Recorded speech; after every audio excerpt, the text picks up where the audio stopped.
Bem, antes de mais nada, agradecendo ao doutor Scarlett pela sua conferência e, dado o avançado da hora 7h15, eu vou passar a palavra imediatamente aos colegas, não sem antes pequena observação. Pudemos notar o caráter combativo, se me permitir, da sua apresentação em defesa de, digamos assim, do estabelecimento possível de obras de Nietzsche, se o foco for na minha questão da tradução. E eu destaquei alguns adjetivos que poderiam nos ajudar depois a pensar. Uma tradução precisa ser viável, ela precisa ser pertinente, ela precisa dar conta da homogeneidade dos termos utilizados para traduzir. Esperto e inteligente. A questão da harmonia se coloca se nós tivermos vista a unidade da obra, uma unidade muito peculiar, no caso do Nietzsche, o trato com as noções, as nuances estilísticas e sintáticas e as finas gradações. São essas as que me ocorreu destacar. Depois nós tivemos, gostaria de frisar algumas brevíssimas questões de método e de expediente. Se a professora depois nos fornecer o texto, seriam valiosas, pelo menos para aqueles que foram educados na leitura de textos à antiga maneira, digamos assim, porque aqui nós temos uma resposta justamente a maneiras de lidar, maneiras pelas quais nós somos educados e alguns adestrados, alguns talvez domesticados. Feitas essas observações de passagem, eu gostaria de passar a palavra sim, professora. Na verdade, publiquei recentemente um texto, Ler Nietzsche como Nietzscheano, Questões de Método, que saiu no penúltimo número da revista Discurso do Departamento de Filosofia da USP. Pronto, já temos a resposta. O que não impede de reiterar o pedido do texto. É que a professora Maria Chauí, que antecedeu, e depois o professor Ogaia também cederam. E nós, no laboratório de práticas de tradução, fazemos alguns exercícios de versão para o francês e para outras línguas.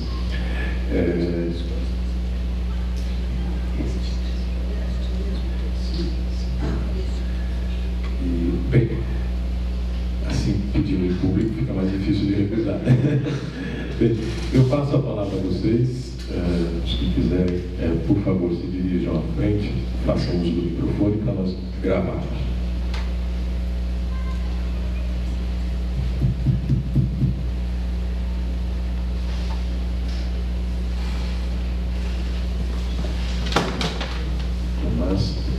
Professor, agradeço pela conferência.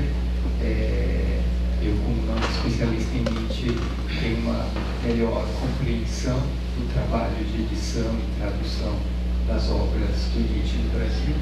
Eu gostaria de ouvir da senhora o seguinte: todo esse trabalho que a senhora relata para nós aqui foi desenvolvido no âmbito da universidade e da universidade pública, né? Seria possível pensar num grupo de tradução, de produção de edições críticas fora desse contexto, ou não, que as duas coisas são indissociáveis? É isso que eu queria ouvir da senhora. Muito obrigada, Tomás. Na verdade, tanto aqui quanto nos outros países, né? Na Itália, na França, na Espanha, todo esse trabalho foi produzido, sem sombra de dúvida, no ambiente acadêmico. Se nós pensarmos na primeira recepção de Nietzsche na França, nós vamos encontrar, aí sim nós vamos encontrar autodidatas, diletantes, que se lançaram em trabalhos de tradução das obras de Nietzsche. Na verdade, não das obras, mas de curtas passagens nos livros de Nietzsche. E, enfim, essas traduções elas serviam efetivamente a objetivos determinados. De modo geral, eram jornalistas que publicavam nos jornais culturais da época. Ou então, Henri Albert, que foi responsável por muitas traduções dos livros de Nietzsche na França nesse período, né, estava ligado precisamente à editora Mercure de France. Todo esse trabalho criterioso, eu insisto, nos diferentes países europeus. E eu poderia aqui trazer também, né, o próprio Walter Kaufmann, que é o primeiro tradutor em língua inglesa. Nós poderíamos falar também das traduções do Holiday, etc. Todo este trabalho é feito dentro da universidade.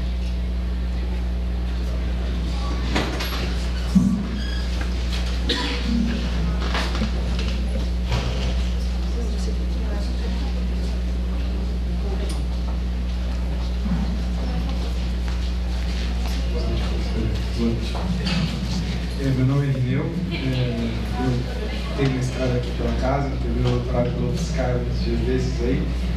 Queria aproveitar a oportunidade de estar aqui na aula da senhora, especialista em Nietzsche, né, para tirar uma dúvida prática. Eu sou professor de filosofia também e às vezes eu uso muito o livro do Campione, o Espírito Latino, muito bom, eu uso muito esse livro, aplico em sala de aula.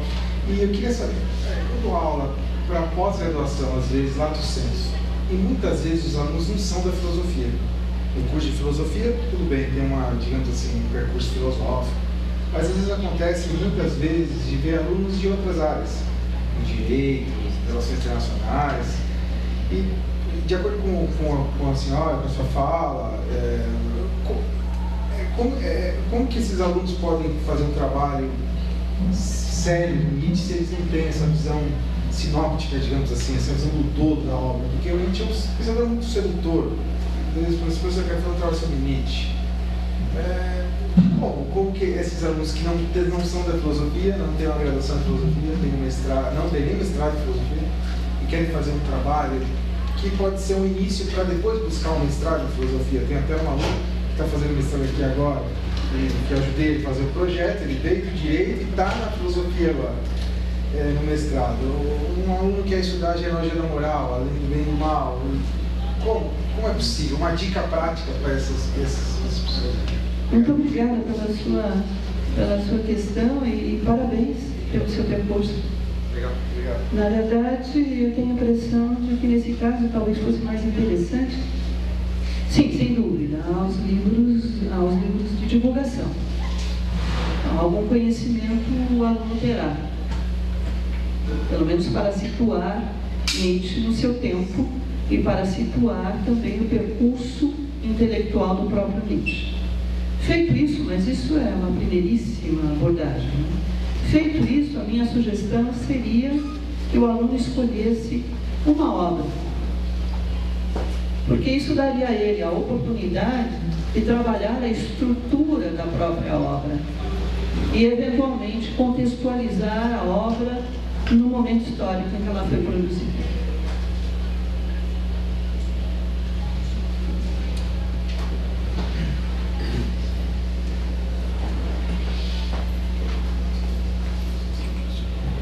Boa noite, meu nome é Giovanni, eu sou aluno da filosofia e eu não sei se minha dúvida é muito adequada ao encontro, mas eu acredito que seja. A gente está aqui para discutir sobre o entendimento do pensamento nietzschiano e às vezes emerge esse pensamento da noção heideggeriana de que o Nietzsche é o último dos metafísicos. Tendo em vista a influência do Heidegger, né, do pensamento heideggeriano do século XX até hoje, eu queria saber como que a senhora lê essa leitura do Heidegger e como que isso pode influenciar na nossa leitura dos conceitos da própria filosofia nietzschiana. Obrigado. Muito obrigada. É uma questão que demandaria uma longa resposta, mas eu vou procurar ser breve. Vou responder de duas maneiras. A primeira maneira é de uma maneira mais jocosa, na verdade. No meu entender, Heidegger foi levado a defender a ideia de que Nietzsche é o último dos metafísicos, porque o projeto filosófico de Heidegger já está no Nietzsche. E a segunda maneira é a seguinte: qual é o ponto central da interpretação heideggeriana? Heidegger vai dizer que, na verdade, Nietzsche, ao suprimir o mundo suprassensível, ele vai qualificar o mundo sensível e atribuir ao mundo sensível as mesmas características do mundo suprassensível. É por essa razão que, na verdade, ele seria o último dos metafísicos. Mas se nós vamos tomar um texto de Nietzsche, não precisamos ir muito longe, Crepúsculo dos Ídolos, como o mundo se tornou fábula, como o verdadeiro mundo se converteu em fábula. Suprimimos o suprassensível, com ele suprimimos também o sensível. Porque não dá para você manter um polo da oposição sem necessariamente adotar o outro. É preciso suprimir a oposição.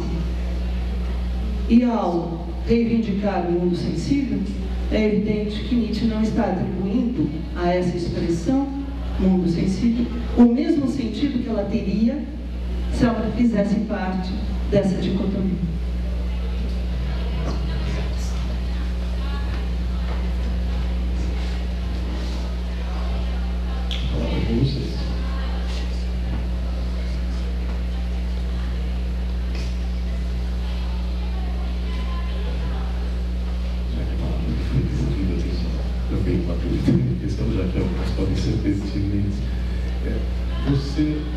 Você escreveu sobre Hegel e Nietzsche, ou Nietzsche e Hegel, leitores de Heráclito. É um texto que recomendo a todos e todas. E você também se manifestou mais de uma vez sobre a maneira pela qual Nietzsche concebe, digamos, a superação, ou aquilo que nos textos dele aparece sob o termo Überwindung, algo muito diferente de Aufhebung. Você poderia nos dizer um pouquinho como você pensa a relação entre esses dois termos e como seria uma boa tradução para o termo Nietzsche? Obrigada por essa oportunidade de diálogo, Silvia, que me traz sempre tanta alegria. Esse texto, Nietzsche e Hegel, leitores de Heráclito, ele foi escrito em 89, se não me engano, e eu não me lembro mais. Não tenho a menor ideia. Sim, porque foi o ano do meu ingresso na universidade, 89, e foi marcante. Obrigada. Mas eu não me lembro mais do texto. Tenho a menor ideia do que eu escrevi. Quanto ao Aufhebung, não, isso acontece, na verdade, eu esqueço muito dos meus textos, do que eu escrevi. O que é bom, né? Porque é preciso se desfazer do feito para continuar a fazer-se. Mas Aufhebung e Überwindung, na verdade, há uma passagem do Assim Falava Zaratustra, do segundo livro de Assim Falava Zaratustra, que leva justamente esse título, da superação de si. Eu manteria a superação, correndo todos os riscos. Eu manteria a superação. Eu acredito que foi assim que o Rodrigues Torres Filho traduziu. Nós podemos até verificar depois, muito facilmente aqui. Mas eu acredito que sim. Porque da vitória de si também é uma tradução que apareceu por aí, que não me parece tão interessante. Porque não se trata de uma vitória. Em Nietzsche não há vitórias. Em Nietzsche há uma luta permanente. E essa luta, ela se dá a partir de múltiplos adversários, e não apenas dois. Esse é o primeiro ponto que nos levaria a distinguir a Selbstüberwindung, ou a Überwindung, e a Aufhebung. No caso da Aufhebung hegeliana, nós temos dois elementos, o professor Silvio pode nos esclarecer a respeito. E no caso de Nietzsche, sempre são múltiplos elementos. Mesmo porque o pluralismo é um dos traços marcantes do pensamento nietzschiano. É o que me ocorreria dizer nesse momento. Muito mais do que tratar de oposições, portanto, a multiplicidade. Se eu não me engano, Silvano levantou a mão lá atrás. Sim?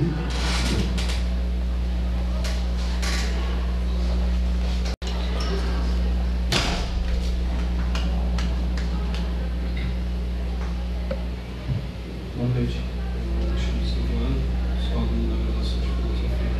Tenho só duas questões. Mas elas são bem curtas. A primeira é, eu gostaria de saber qual que é a editora que o Rubens ele publicou. Porque eu conheci uma obra que é a Biblioteca dos Autores Célebres, uma biblioteca. Eu não tenho certeza se essa é a obra que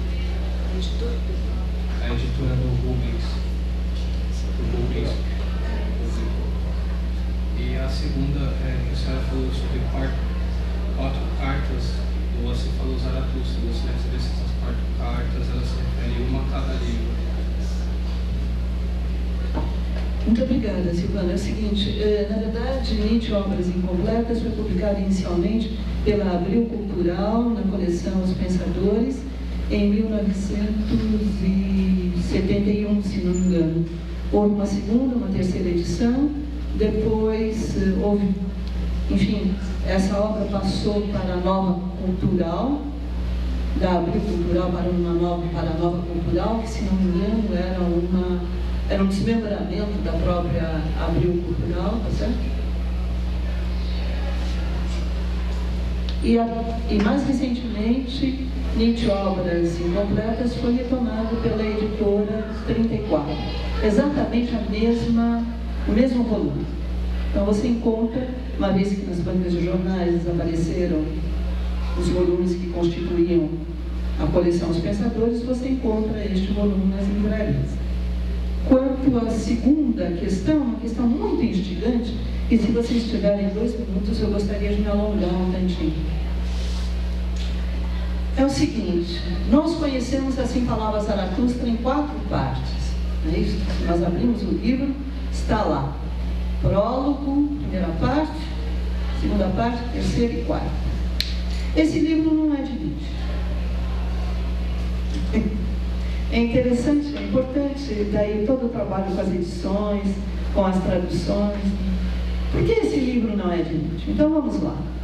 Em janeiro de 1883, Nietzsche escreve a primeira parte de Assim Falava Zaratustra, segundo ele, em 10 dias. Essa parte é publicada em abril de 1883. Assim Falava Zaratustra, um livro para todos e para ninguém. Em julho do mesmo ano, Nietzsche escreve a segunda parte de Assim Falava Zaratustra, também em 10 dias, segundo ele, né? E aparece lá, Assim Falava Zaratustra, segunda parte. O que nos faz ver a publicação anterior como sendo a primeira. Daí nós já temos 3 livros, notaram? Temos a primeira parte, publicada como um todo, temos a segunda parte, e agora a primeira parte, dividida como parte. No ano seguinte, também em 10 dias, Nietzsche vai publicar a terceira parte de Assim Falava Zaratustra.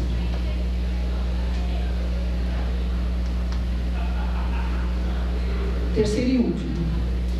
E daí já proliferaram aqui os livros, né? Mas essas três primeiras partes, elas foram reunidas num só volume quando Nietzsche mudou de editor. Ele trabalhava com Schmeitzner, que estava muito preocupado em publicar os cânticos, os hinos religiosos e os textos, os panfletos antissemitas. Bem, Nietzsche deixa Schmeitzner e passa a publicar as suas obras com um outro editor, que era o editor do Wagner. O que interessa é que, nesse momento, o seu novo editor, ele compra todos os volumes remanescentes dos livros já publicados pelo Schnitzler. São muitos, porque Nietzsche é um autor fracassado, ele realmente não vendia nada. Tanto que o Schnitzler quis mesmo se livrar dele. Mas o novo editor compra todos os volumes, os exemplares dos livros já publicados e publica também, assim falava Zaratustra, as 3 partes num único volume. Nietzsche dá o seu acordo para essa publicação.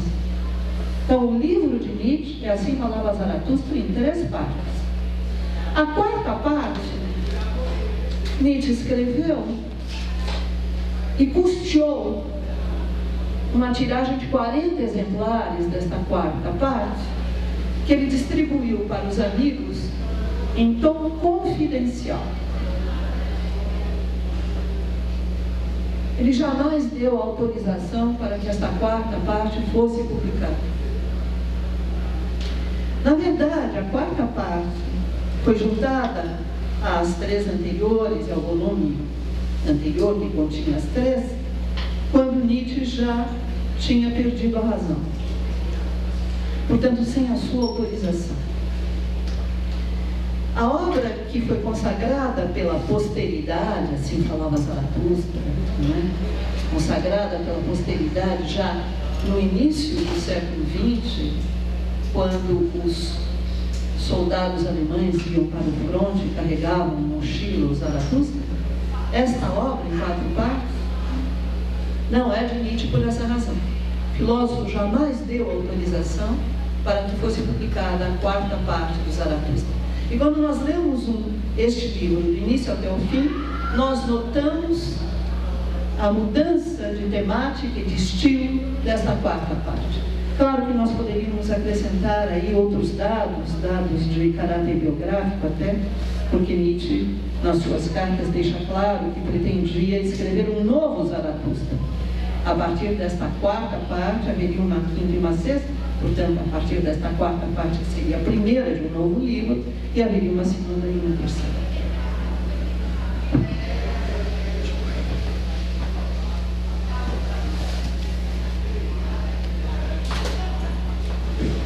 Vamos encerrar e agradeço a presença de todos, de todas, e uma vez mais,